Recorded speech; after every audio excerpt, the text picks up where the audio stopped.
था। सभी जानवर डर डर के रहने लगे। एक दिन सभी जानवर मिलकर इस समस्या का समाधान ढूंढने के लिए सभा आयोजन किया। सब मिलकर शेर से संधि का प्रयत्न करने के लिए सोचे। सोच के अनुसार लोमड़ी को शेर के पास भेजाए। एक बड़े से पेड़ के नीचे सभी जानवर शेर से मिलने एकत्रित हुए। शेर थोड़ी देर बाद वहां आया। एक बूढ़ा बंदर शेर से ऐसे कहा, महाराज, आप अपने भोजन के लिए हर दिन एक जानवर को मारना सही है।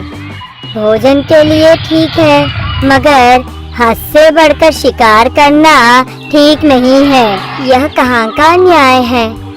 अगर आप हमारी बात मानेंगे तो हम में से प्रतिदिन एक एक करके आपके भोजन के लिए शिकार बनेंगे। अगर आप यह बात स्वीकार करेंगे तो सभी जानवर आराम से रहेंगे। विनम्रता से कहने लगा। इतने में जब ये खुद मेरा भोजन बनने के लिए तैयार है तो शिकार करने की क्या जरूरत? यह सोचकर शेर अच्छे से स्वीकार किया। प्रतिदिन बात के अनुसार एक जानवर शेर का आहार बन रहा था। कुछ दिनों के बाद एक खरगोश की बारी आई। बेचारा खरगोश बहुत डर गया। अपने आप को शेर का शिकार बनाना उसको पसंद नहीं था, इसलिए बहुत सोचने लगा। कैसे भी नापसंद से ही शेर की गुफा की ओर निकला। रास्ते में उसको एक कुआं दिखा। कुएं में पानी को देखते ही उसको एक उपाय सूझा। हाँ, शाम तक आराम से उधर ही बैठकर शेर के पास भागते हुए पहुंचा। सवेरे से अपने भोजन के लिए इंतजार में शेर गुस्से से आग बबूला होकर गुफा के सामने ही इधर उधर टहल रहा था। खरगोश को देखते ही इतनी देरी क्यों? कह के चिल्लाया। खरगोश जोर से सांस लेते हुए, माफ कीजिएगा महाराज, मैं आपके पास सवेरे सवेरे ही निकल गया था, मगर रास्ते में एक और शेर मिल गया। वहाँ मुझे खाने के लिए आ रहा था तो मैं उसको बताया कि आज मैं आपका भोजन हूँ, मगर वह शेर मेरी बात बिल्कुल नहीं माना। इस जंगल का राजा मैं ही हूँ कहकर मुझ पे वार करने की कोशिश की। मैं जैसे भी तैसे भाग आया महाराज, ऐसे कहा। पहले ही आग बबूला हुआ शेर और गुस्से से, कहाँ है वो शेर? दिखाओ मुझे। कहा। खरगोश चलिए महाराज, कहते हुए शेर को कुएं के पास लेकर गया। हाँ महाराज, दूसरा शेर कुएं में है। शेर कुएं में झांका। पानी में अपने ही प्रतिबिंब को देख दूसरा शेर समझकर गरजाया। उसकी आवाज कुएं में प्रतिध्वनित हुआ। शेर अपने ही प्रतिबिंब से युद्ध करने के लिए पानी में बिना सोचे कूद पड़ा। कुएं के पानी में गिरकर उसकी मृत्यु हो गई। खरगोश अपने प्राण बचाते हुए वहां से भाग सभी जानवरों को उसकी कहानी सुनाई। जानवर खरगोश की होशियारी पे संतुष्ट हुए। उस दिन से जंगल के सभी जानवर आराम से रहने लगे। देखा बच्चों, इसलिए कहते हैं शारीरिक बल से भी मानसिक बल से हरा सकते हैं। एक समय की बात है, एक पहाड़ पर 3 दोस्त रहते थे, हाथी, घोड़ा और खरगोश। उनका दिन भर एक ही काम था, खाना खाना और बस खाना। वे जिस पहाड़ पर रहते थे वहाँ बहुत हरी हरी घास थी। वे तीनों वो घास पूरी तरह से खत्म कर चुके थे, तो अब उन्होंने वहाँ से जाने का सोचा। दोस्तों, इस पहाड़ पर अब कुछ नहीं बचा, चलो दूसरे पहाड़ पर चलकर घास खाई जाए। हाँ हाँ, हमें दूसरे पहाड़ पर जाना होगा, मगर ये नदी कैसे पार करें? और ये पुल तो बहुत बड़ा है, वहाँ शेर रहता है, हमें खा गया तो? तभी हाथी कहता है, हम यहाँ बने पुल को पार कर सकते हैं, लेकिन शेर खान को उल्लू बनाकर। एक दिन खरगोश को बहुत भूख लगी। अरे भाई अब यहाँ से चलो, यहाँ कुछ नहीं बचा। उस पहाड़ पर चलते हैं, किसी भी तरह इस शेर को उल्लू बनाना होगा। और लगता है आज वो सो रहा है, क्यों ना हम पुल पार कर ले। तभी खरगोश बड़े ही आराम से धीरे धीरे पुल को पार करने लगा। अचानक शेर उठ गया। कहाँ जा रहे हो? तुम्हारा भोजन बनने का समय आ गया। अरे मुझे छोड़ दीजिए शेर जी, मुझे खाकर आपका पेट नहीं भरेगा। पीछे पीछे मेरा दोस्त घोड़ा आ रहा है, आप उसे खा लीजिए, कुछ पेट तो भरेगा। क्या कहा? सच? हाँ। ठीक है, तुम जा सकते हो। शेर ने खरगोश को छोड़ दिया। कुछ ही देर बाद वहाँ घोड़ा पहुँचा। तुम्हारे दोस्त की जान बच गई, पर तुम्हें कौन बचाएगा? शेर भाई, मुझे नहीं बचना। मैं तो सिर्फ इतना चाहता हूँ कि आपका पेट हमेशा भरा रहे। मेरा दोस्त हाथी पीछे पीछे आ रहा है, मेरे चक्कर में वो इस पुल को पार कर जाएगा। आप मुझे छोड़ें और हाथी को पकड़ लें। वो आपका भोजन बना, पूरे 7 दिन आपको भूख नहीं लगेगी। ये तो तुम ठीक कहते हो, चलो जाओ यहाँ से। और इस तरह घोड़ा भी अपनी जान बचाकर पुल को पार कर लेता है। जैसे ही हाथी वहाँ पहुँचता है, शेर उसका वजन और उसकी ताकत देखकर कुछ देर के लिए डर जाता है। इतना बड़ा हाथी, इसे मार दूंगा तो 7 दिन भूख नहीं लगेगी।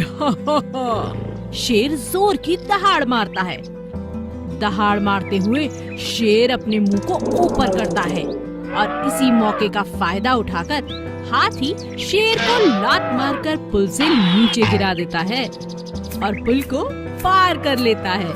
और इस तरह तीनों दोस्त फिर से दूसरे पहाड़ पर जाकर रहने लगते हैं। सोनी नाम की एक प्यारी सी बच्ची थी। उसे स्कूल जाना पढ़ना बहुत पसंद था। वह हर रोज समय से स्कूल जाती, मगर सोनी को चश्मा लगा हुआ था क्योंकि उसकी नजर थोड़ी कमजोर थी। स्कूल के सभी बच्चे उसका बहुत मजाक उड़ाते। ए चश्मेश, चश्मेश इधर देख। अरे वो देखो, सोनी आ गई चश्मा लगाकर। इसका चश्मा कितना अजीब है। एक दिन सभी बच्चों के परेशान करने पर सोनी रोती रोती घर पहुंची। माँ, कल से मैं स्कूल नहीं जाऊंगी। सभी बच्चे मेरा बहुत मजाक उड़ाते हैं। मुझे नहीं पता, मैं चश्मा भी नहीं लगाऊंगी। ये सब इस चश्मे की वजह से हुआ है।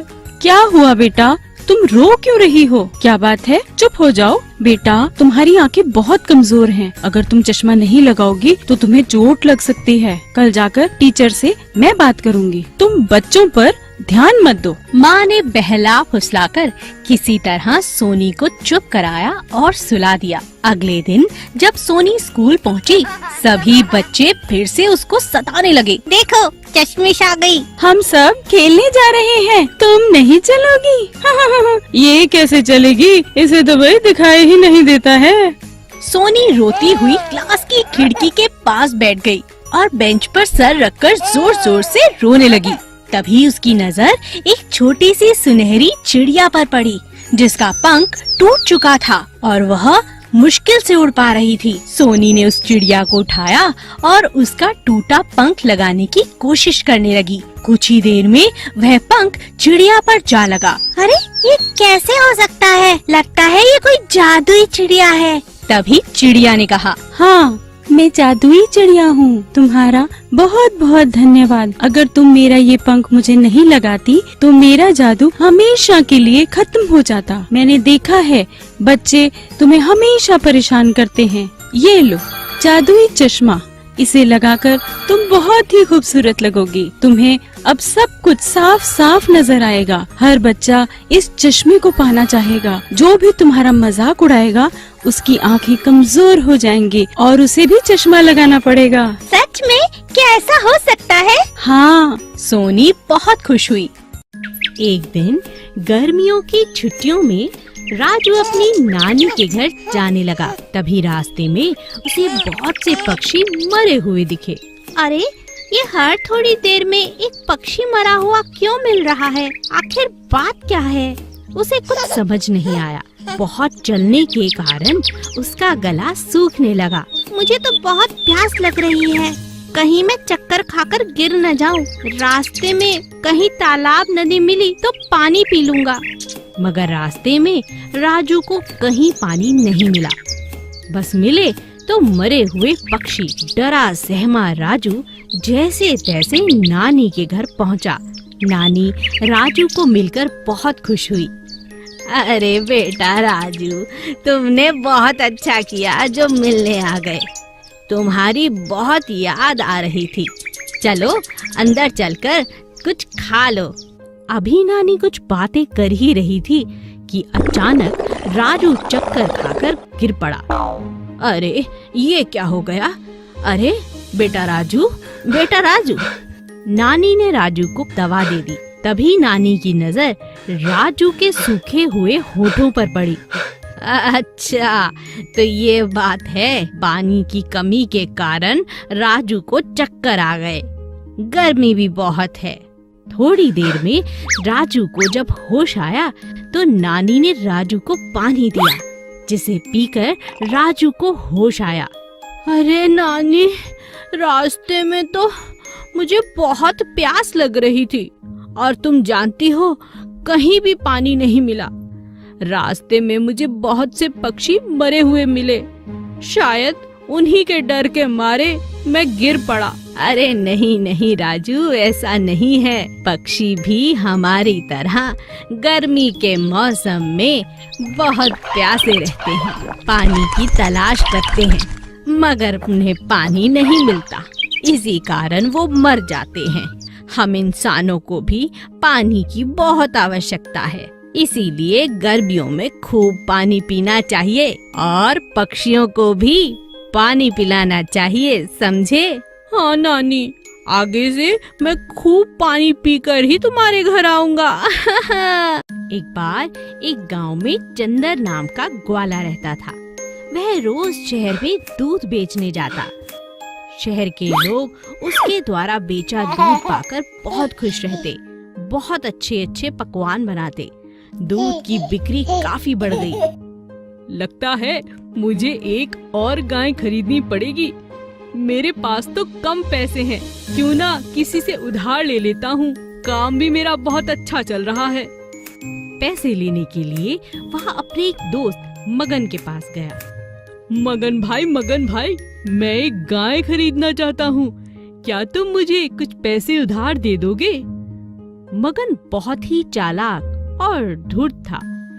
उसने चंदर से कहा, अरे क्या हुआ? गाय खरीदने की जरूरत क्यों पड़ गई? मेरा काम बढ़ गया है। मुझे कल से ज्यादा दूध शहर ले जाना है। अरे बस इतनी सी बात? तो इसमें गाय खरीदने की क्या जरूरत है? तुम थोड़ा सा पानी मिला देना। दूध में दूध ज्यादा हो जाएगा और तुम्हारी और ज्यादा बिक्री भी। बड़ी आसान बात है। उधार क्यों लेते हो? चंदन ने सोचा, मगन ठीक कह रहा है, मैं ऐसा ही करूँगा। लालच में आकर चंदन ने दूध में पानी मिलाना शुरू कर दिया। दूध का स्वाद बदल गया, तो इसीलिए कुछ ही दिनों में उसके दूध की बिक्री कम हो गई। एक दिन वह उदास बैठा था। तभी उसकी बेटी उसके पास आई और बोली, पापा, ईमानदारी में बरकत होती है, आपने कहा था, पर इसका मतलब क्या होता है? चंदर तुरंत समझ गया कि उससे क्या गलती हुई है। उसने अपनी गलती के लिए भगवान से माफी मांगी और वादा किया कि वह कभी बेईमानी नहीं करेगा।